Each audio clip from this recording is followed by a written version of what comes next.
वो हम में भी है, और जो एक जैसा है तो मैं हम में भी उतना पूरा है। संसारियों को तो बड़ी बाधा ये पड़ती है कि जैसे हम संसार को देखना चाहते ऐसे ही परमात्मा को देखना चाहते हैं। सब विशेष रूप में कुछ आकृति लेके खड़ा हो, कुछ वरदान देता हो। एक भ्रमणा ये है। दूसरी भ्रमणा है कि हम मान बैठे हैं कि कुछ करने से मिलेगा। सूज्ञ महापुरुषों का अनुभव है कि कुछ करने से क्रिया साध्य परमात्मा नहीं है। जो चीज करने से मिलेगी वो न करने से छूट जाएगी। परमात्मा करने से मिलेगा ऐसी बात नहीं। और जो लोग ऐसी बात धारणा पकड़ के बैठे हैं कि अभी तो हम ऐसे हैं वैसे हैं, कुछ करेंगे, जब करेंगे तब करेंगे, भूखा मरेंगे, ये करेंगे वैसा करेंगे, तब कहीं कुछ होगा आएगा। हाँ, तब अंतःकरण में कुछ चमत्कार करने की अथवा अंतःकरण के भावना के अनुरूप दृश्य देखने की तुम्हारे चित्त में सामर्थ्य आ जाए। लेकिन चित्त का साक्षी रूप अभी जो परमात्मा है वो कुछ करने से नहीं मिलता, उसको जान लो बस।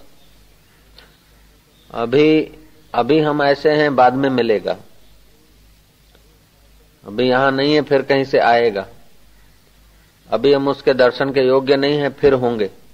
ये जो हमारी मान्यताएं हैं ना, वही भगवान से हमको दूर कर देगी। नहीं तो पहले तो वो परमात्मा है, बाद में हमारा अहम है। कटोरे लिए खड़े हैं, देखो क्या दिखता है? बोले बाबा जी कटोरी है। अरे पहले क्या दिखता है भैया? कटोरी दिखती है। ठीक से कहो बाबा जी आपके हाथ पे कटोरी दिखती है। और ठीक से कहो जरा, कटोरी है आपके हाथ में। पहले पित्तल दिखता है, बाद में कटोरी दिखती है। ऐसे जहां देखो सामान्य रूप से पहले परब्रह्म परमात्मा दिखता है, बाद में उसका नाम रूप डिजाइन। पहले सोना दिखता है, बाद में गहना। लेकिन हम कहते चूड़ी दिख रही है, अंगूठी दिख रही है। पहले पानी दिखता है, बाद में तरंग। हम तो कहें तरंगे हैं, तरंगे हैं। जो तरंग रूप हो गई है वो पानी तो है। ऐसे ही जो जगत रूप दिख रहा है वो सारा का सारा ज्यों का त्यों वही सच्चिदानंद। तो इसमें दो भेद हैं, स्थावर और जंगम। जिसमें जो चलते फिरते हैं वो जंगम कहे जाते हैं, जिसमें जीव है उन्हें जंगम कहे जाते हैं। उसमें जीव नहीं है, उसमें स्थावर।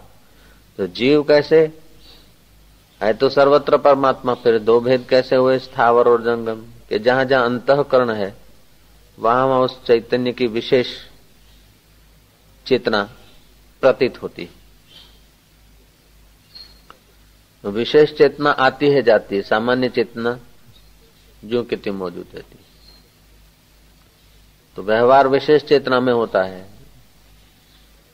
और विशेष चेतना है यही परमात्मा की माया है। माया से तो दिख रहा है अदल बदल। अदल बदल जो दिख रहा है माया है, और वस्तु का वास्तविक तत्व है वो ब्रह्म है, परमात्मा है। तो यूं समझ लो कि शरीर अदल बदल हो रहा है, परमात्मा की माया है। तो परमात्मा कहाँ है? परमात्मा वो है जो सदा एक जैसा रहे। जो अदल बदल होता है वो उसकी माया है। तो बताओ कि वो परमात्मा तुमसे कितना दूर है? जो अदल बदल हो रहा है वो माया विशेष में हो रहा है, और जो शुद्ध है वो एक जैसा रहता है।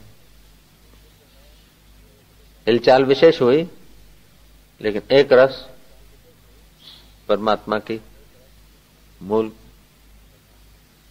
गरिमा है। तो गहराई से देखो, या तो सीधी बात से समझ लो। तुम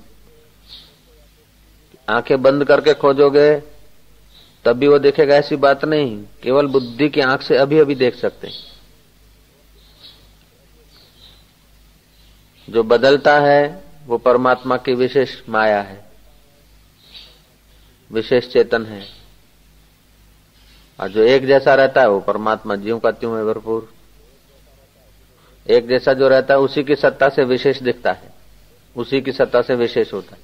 जैसे समुद्र का जल शांत है तो एक जैसा रहा, और उसमें तरंगे हैं तो विशेषता आई।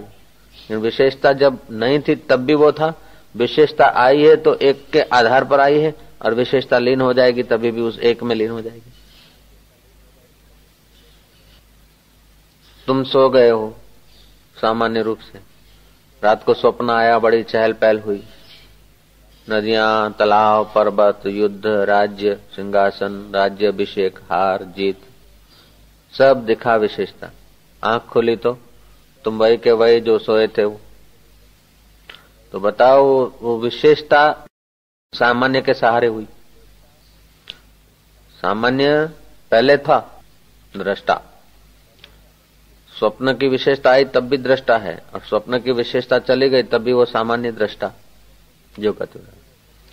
ऐसे ही बचपन सामान्य आया, जवानी आई, सामान्य सत्ता में बचपन दिखा, जवानी दिखी, बुढ़ापा दिखा, सुख दिखा, दुख दिखा। ये सब जिसने देखा वो एक रस, वो एक रस तुम हो या और कोई आकाश पाताल का बैठा हुआ परमात्मा एक रस हुआ। तुम एक रस हुए। शरीर की कितनी बदलाहट हुई, दुखों की कितनी बदलाहट हुई, सुखों की कितनी बदलाहट हुई, तो तुम और तुम्हारी शक्ति का नाम माया है और तुम्हारा नाम आत्मा है। अब तुम मान बैठे हो कि आत्मा कहीं है, ईश्वर कहीं है, फिर कुछ मिलेगा, तो ये मान्यता भी तुम्हें अपने आप से दूर कर देती है। साधना वो करनी है कि उल्टी मान्यताएं हटानी, बस इसी का नाम साधना है। इधर उधर की जो मान्यता में तुम बिखर रहे हो, मन बिखर रहा है, उसके बिखरान को थोड़ा थाम के अपनी असलियत को स्वीकार कर लो। वो चाहे अभी 1 मिनट में कर लो, 1 साल में कर लो, 1000 जन्मों में करो, करोड़ जन्मों में करो, बात इतनी है। बड़ा लाभ होता है ये महापुरुषों के अनुभव को सीधा साधा स्वीकार करके अपना अनुभव बना ले तो जन्मों जन्मों की मजूरी छूट जाती, जन्मों जन्मों का परिश्रम बच जाता है। भगवान सदा है, सर्वत्र है नहीं है। जो सदा है वो अभी भी है, जो सर्वत्र है वो यहां भी है, और जो समान रूप से है सब में है तो हमारे में भी उतना ही है। ये चमड़े की दीवार लगा के मैं अपने को मैं बोलते हूं और उधर को तू बोलते, ये सब कल्पना है। अंतःकरण में वृत्ति आई, ये विशेष कल्पना हुई, मैं और तू। रात को वृत्ति हमारी लीन हो गई, मैं तू नहीं रहा। सब रात की नींद में एक जैसा सुख लेते हैं, चाहे कोई पलंग पे सोया हो चाहे पत्थरों पे सोया हो। गहरी नींद में जब वृत्ति बहिर्मुख होना बंद हो जाती है, वृत्ति शांत हो जाती है, तो एक जैसा सुख। श्वास लेते हैं तब भी एक जैसी रिदम। नींद में श्वास में पड़े हैं, सो रहे हैं, श्वास चल रहा है। ऐसा तो नहीं कोई श्वास लेने के बिना नींद कर रहा है। नींद करते तो श्वास सब लेते, तो सब केवल तरंगे हैं, एक ही समुद्र, सब केवल दिखावा भर है। बहुत का दिखावा है, बहुत का पसारा है। जो दिखता है वो सब माया है, और जो देखता है वो महेश्वर है, और वो महेश्वर मुझसे दूर नहीं, मैं ही तो देख रहा हूं। ध्यान करा, सांप दिखा तो बापू મને સાપ દેખાય છે અને ઉપર ઊંચું गोलाकार कुंडलाकार सांप देखा है। ठीक है, तो सांप दिखा, सांप नहीं दिखा तब भी तुम, सांप दिखा तब भी तुम, सांप देखना बंद हो गया तभी तुम। तो दिखा ये तुम्हारी माया और देखने वाले तुम। मैं देखने वाला हूं, ये मेरी माया है। आ गए आत्मज्ञान की तरफ।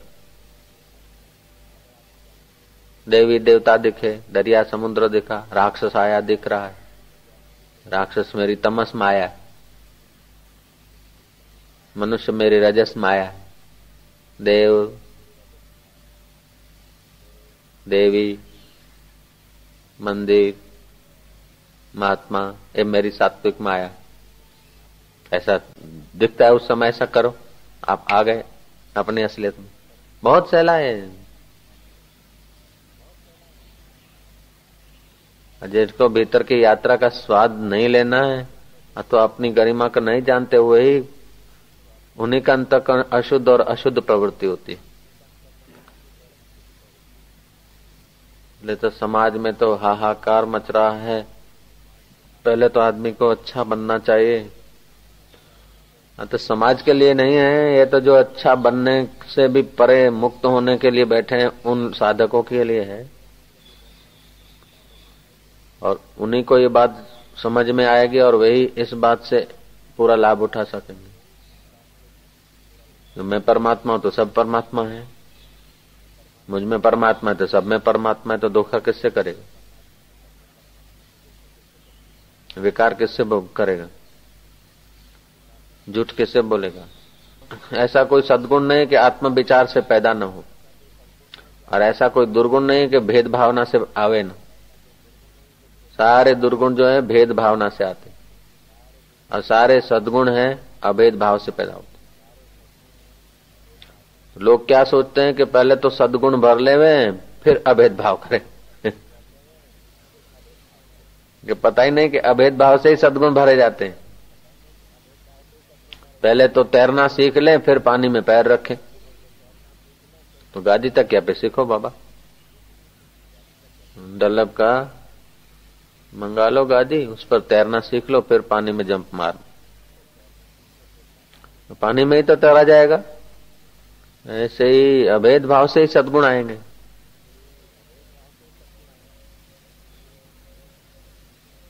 मुझ में राम तुझ में राम, धोखा किसको दूं? आत्मवत पश्येत सर्वभूतेषु। शास्त्र कहता है कि अपने जैसा सबको देखो। तुम जैसे नदियों को, तालाबों को, वृक्षों को देखते हो निसंकों का, ऐसे प्रत्येक आदमी को देखो। ये चोर है, ये गुंडा है, ये डाकू है, ये ऐसा है, ये वैसा है, ये कल्पना को छोड़ो तो तुम्हारे लिए चोर चोर नहीं रहेगा, डाकू डाकू नहीं रहेगा, गुंडा गुंडा नहीं रहेगा। जिसको चोर का भय है उसको चोर ही मिलेंगे, जिसको डाकू का भय है उसको डाकू ही मिलेंगे, जिसको दुर्जन का भय है उसको दुर्जन ही मिलेंगे। दुर्जन में, डाकू में, चोर में छुपा हुआ मैं ही हूं, तो उसके लिए वो उसका ही रूप हो जाएंगे। दुनिया से चाहे वो कैसा भी चलते हो, जो ऐसा सब में मैं पने का अनुभव करता है वो महान पुरुष के आगे सब नतमस्तक हो जाएंगे। महान पुरुष खाली संत साधु नहीं, जो महान तत्व को मैं मानता है वो महान हो जाता है, वही महान पुरुष है। वो साधु वेश में भी महान पुरुष हो सकते हैं, गृहस्थी वेश में भी हो सकते हैं। वेश का नाम महान नहीं है, समझ का नाम महानता है। हाँ, तो ये समझ साधु वेश में निखरी, प्रकट हुई, उसीलिए हम लोग साधुओं को, साधु वेश को आदर करते हैं। लेकिन अभी तो साधु वेश सब लोग बना लेते हैं।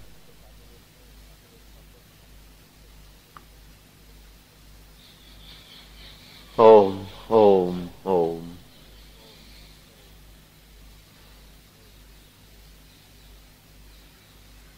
ए तालबे मंजिले तू मंजिल किधर देखता है, दिल ही तेरी मंजिल है तू दिल की ओर देख।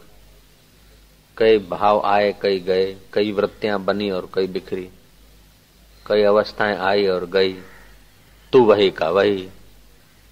देख अभी मुक्त हो। मैं आत्मज्ञान, नारायण क्या बोलता है कि मैं तो अभी पढ़ूंगा फिर आत्मज्ञान पाऊंगा, फिर हिमालय जाऊंगा, समाधि लगा के शरीर छोड़ दूंगा।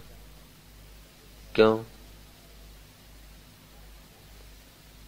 अभी आत्मज्ञान नहीं हो सकता क्या? अभी तो ज्ञान स्वरूप नहीं है क्या? पढ़ने के बाद तो ज्ञानी बनेगा।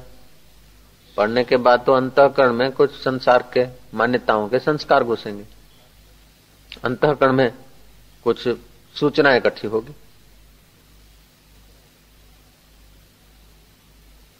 सूचनाएं नहीं इकट्ठी हुई तब भी तो है, सूचना इकट्ठी होगी तब भी तो है, और बुढ़ापा आएगा या हिमालय में शरीर जाके छोड़ूंगा, समाधि लगाऊंगा।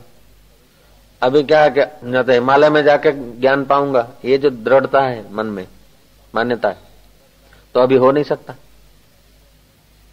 मैं ऐसे ऐसे सज्जनों को, संतों को जानता हूं, जिन्होंने, संत कहो, साधक कहो, सन्यासी कहो, जिन्होंने मान रखा है कि हम प्राणायाम करेंगे, जप करेंगे।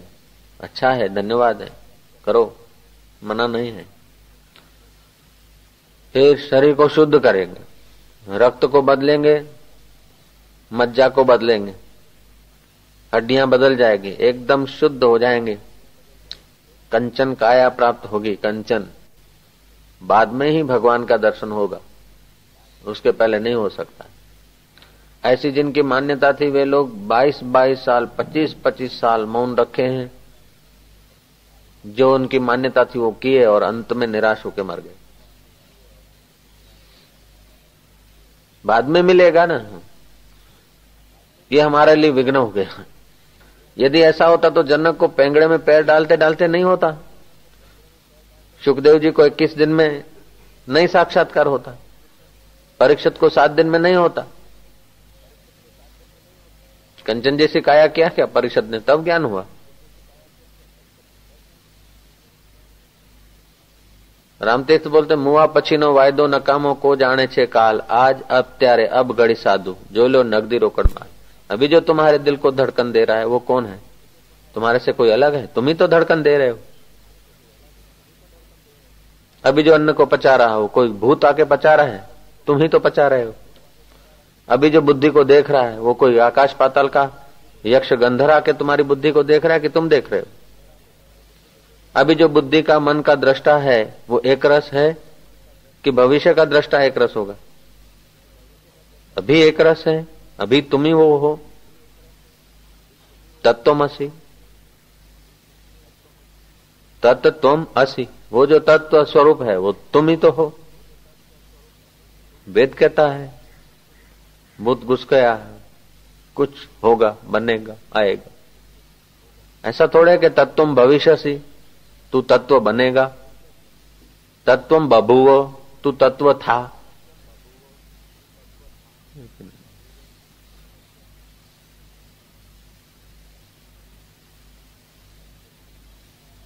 ये मान्यताएं जो है ना, हम लोगों को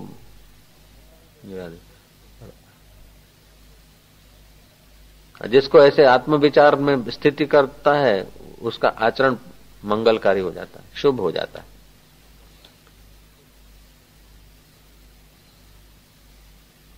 दगा फटका ये वो सब उससे अपने आप अलविदा हो जाए।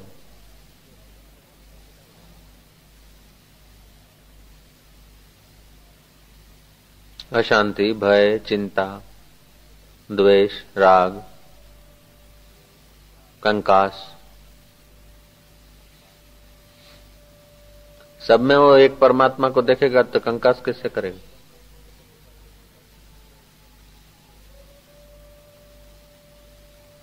सब में उस परमात्मा को देखेगा तो द्वेष कैसे करेगा? तुम तुम्हारे शरीर के कौन से अंग के साथ द्वेष करते हो? किसके साथ कंकास करते हो? और शरीर के कौन से अंग से तुम डरते हो? बताओ। है तो सब अलग अलग अंग। किसी अंग से डरना चाहिए, किसी अंग से कंकास करना चाहिए। नहीं कि बापा सब मैं ही हूं। जब सब शरीर में तुम मैं करते हो तो भिन्न भिन्न दिखते, भिन्न भिन्न चेष्टा करते जो इंद्रियां अंग हैं, फिर भी तुम अभिन्नता का अनुभव कर रहे हो। ऐसे ज्ञानवान महापुरुष संसार भर को, विश्व भर को भिन्न भिन्न बाहर से देखते हुए अंदर से अभिन्नता का अनुभव कर लेते हैं। जो पापात्मा है उनको इन वचनों में विश्वास भी नहीं आता और इन वचनों के अनुसार मौन भी नहीं होते। ये वचन सुनकर मौन हो जाना चाहिए, शांत हो जाना चाहिए, गहरे अपनी गरिमा में खो जाना चाहिए। मेरा मुझको प्रणाम है, मेरा मुझको नमस्कार है। सदियों से मैं भटक रहा था सुख पाने को, अरे मैं सुख स्वरूप स्वयं हूं।